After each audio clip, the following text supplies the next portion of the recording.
हमने ज़मीनें खरीद ली, मकाने बना लिए, बाल बच्चे हमारे पढ़ गए, सब कुछ हो गया। अब हमने अपने लिए क्या किया? स्वार्थ, स्व का अर्थ हमने लगा लिया क्या?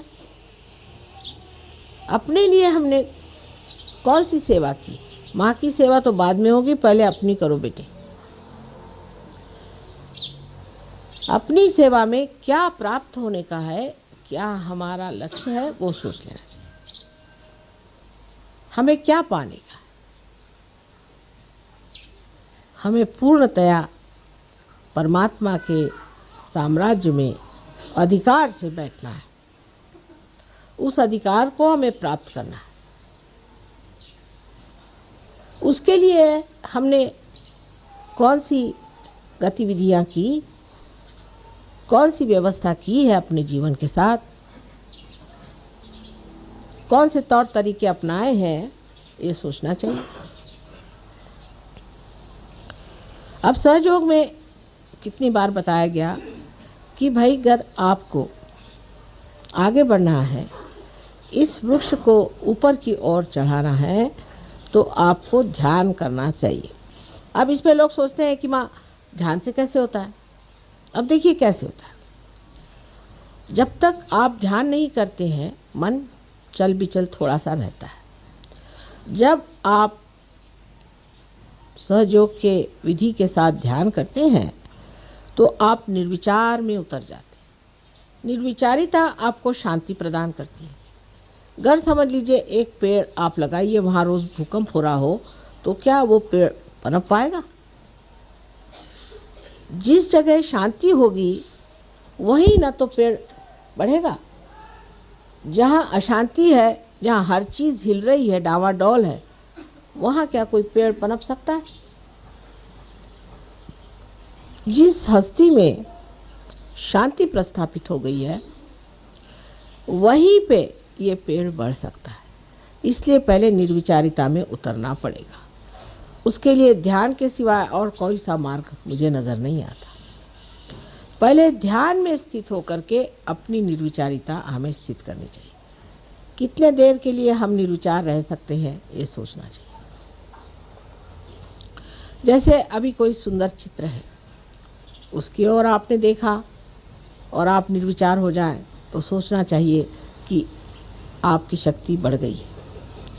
किसी भी चित्र के ओर देखने के बाद आप में अगर ऐसी भावना है कि ये चित्र अगर मुझे मिल जाए तो कैसा होगा, इसको कहाँ से खरीदना चाहिए, ये कितने का है, ये किसने बनाया, माने अगर विचारधाराएं शुरू हुई, तो ये समझ लेना चाहिए कि हमने इस चित्र से प्यार करना शुरू कर दिया है, अपने से नहीं।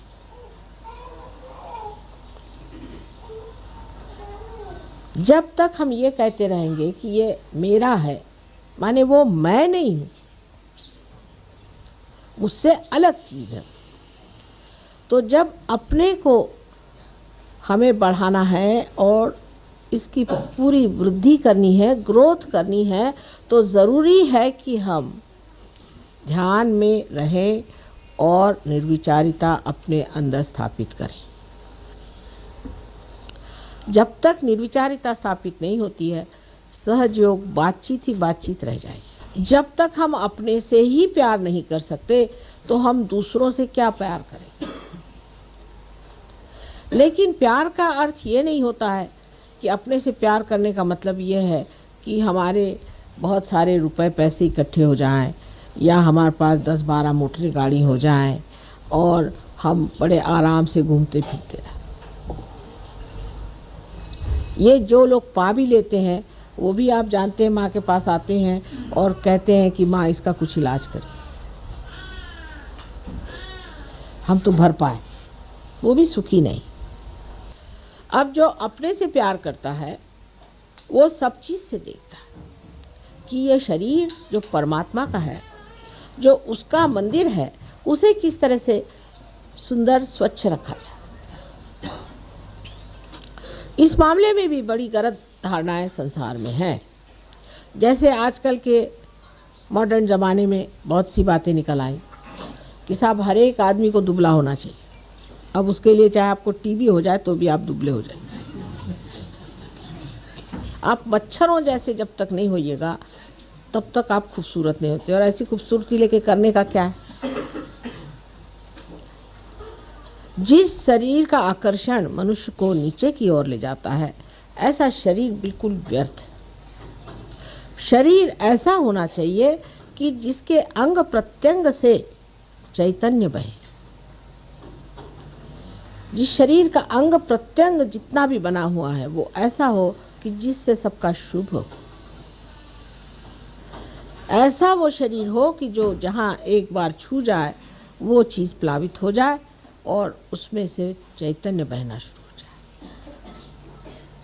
ये शरीर का सौंदर्य जो है यही दैवी सौंदर्य है। और बाह्य के सौंदर्य की ओर दौड़ना और इस तरह की धारणाओं के ऊपर चलना, कभी तो कहते मोटे हो जाओ, कभी कहते दुबले हो जाओ। मोटे और दुबले होना या और तरह से अपने शरीर को चमकाना, इसकी कोई भी सहयोग में खास ज़रूरत होती नहीं।